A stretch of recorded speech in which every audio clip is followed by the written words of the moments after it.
చరణ్ టీవీకి స్వాగతం. ఆహార కల్తీ రెండో స్థానంలో తెలంగాణ, నాలుగవ స్థానంలో ఆంధ్రప్రదేశ్.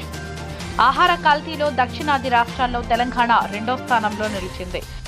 ఆహార భద్రత అధికారులు గత 4 ఏళ్లలో దేశవ్యాప్తంగా సేకరించిన ఆహార నమూనాల్లో సగటున 22% కల్తీవే ఉండటం గమనార్హం.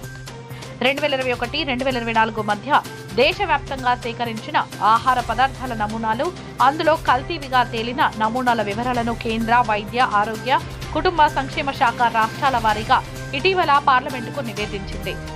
ఈ లెక్కల ప్రకారం ఆహార కల్తీలో దక్షిణాది రాష్ట్రాల్లో తెలంగాణ రెండో స్థానంలో నిలిచింది. తెలంగాణలో సేకరించి పరీక్షించిన ప్రతి 100 నమూనాల్లో 14 కల్తీ ఆహారంగా తేలుతున్నాయి.